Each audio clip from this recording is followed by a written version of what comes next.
বাৰেকুৰিৰ হলৌ বন্দৰে ইতিমধ্যে দেশজুৰি খলখনি সৃষ্টি কৰাৰ মাজতে ৰাজ্যৰ মুখ্যমন্ত্ৰী ডক্টৰ হিমন্ত বিশ্ব শৰ্মাই নিজৰ ফেচবুক পেজত শ্বেয়াৰ কৰিছিল এটা ভিডিঅ'।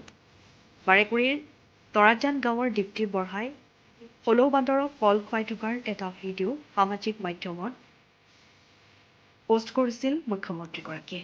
ইয়াৰ পূৰ্বে দেশৰ প্ৰধানমন্ত্ৰী নৰেন্দ্ৰ মোদীয়ে মন কী বাত অনুষ্ঠানত প্ৰশংসা কৰিছিল বাৰেকুৰিৰ হলৌ বান্দৰৰ লগতে বাৰেকুৰিবাসীক। সমান্তৰালভাৱে বাৰেকুৰিবাসীয়ে হলৌ বান্দৰক নিজৰ পোহনীয়া জীৱ জন্তুৰ দৰে কৰা মৰম চেনেহৰ বাবে প্ৰদান কৰিছিল অসম গৌৰৱ বঁটা। বাৰেকুৰিবাসীৰ সৈতে হলৌ বান্দৰকেইটাই পোহনীয়া জীৱ জন্তুৰ দৰে নিজা বাৰীতে সহাৱস্থান কৰি আহিছে। বাৰেকুৰিবাসীয়ে হলৌ বান্দৰ সংৰক্ষণৰ কাৰণেই সেউজ পৰিৱেশৰ গঢ় দিয়াৰ লগতে ফল মূলৰ গছ ৰোপণ কৰি আহিছে।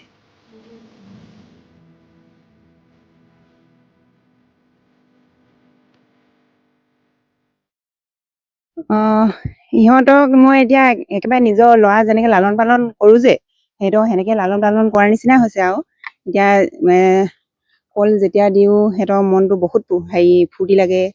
তাৰপিছত সেইখিনিয়ে ক'ম আৰু যোনটো টাইমত সিহঁতি দিওঁ সেই টাইমটো চিনি পায়, সেইটো টাইমতে ওলাইহি। মই যেতিয়া বগী কলি দূৰত যদি থাকে নহয় বগী কলি বুলি মাতোঁ, যেনেকৈ ল'ৰা নাম দিলে মানে আমুকা তামুকা সেনেকৈ ল'ৰা নাম যদি মাতে নহয় ঘৰলৈ মাকৰ ওচৰলৈ যেনেকৈ আহে এই বগী কলিয়া সিহঁতিও সেনেকৈ ওচৰলৈ আহে। মই বগী কলিয়া বুলি এনেকৈ মাতোঁ নহয় ওচৰলৈ সেনেকৈ আহিব।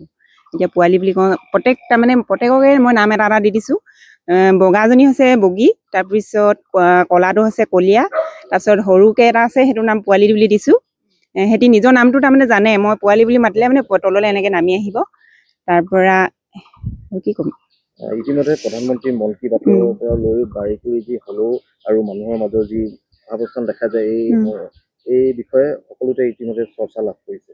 লগতে অসমৰ মুখ্যমন্ত্ৰী হিমন্ত বিশ্ব শৰ্মা ডাঙৰীয়াও ইয়াৰ আপোনাৰ ভিডিঅ' শ্বেয়াৰ কৰিছে। এই সন্দৰ্ভত আপুনি যেতিয়া গম পালে তেতিয়া কেনেকুৱা লাগিছে? লগতে পোনপ্ৰথমে মই আমাৰ মামা CM মামা মুখ্যমন্ত্ৰী হিমন্ত বিশ্ব শৰ্মা ডাঙৰীয়াক মই এটা মোৰ ফালৰ পৰা বহুত ধন্যবাদ জনাইছোঁ। মোৰ ভিডিঅ' চাই যে এনেকৈ নিজৰ পেজত যে আপলোড কৰিছে সেইটো মই অশেষ ধন্যবাদ দিছোঁ।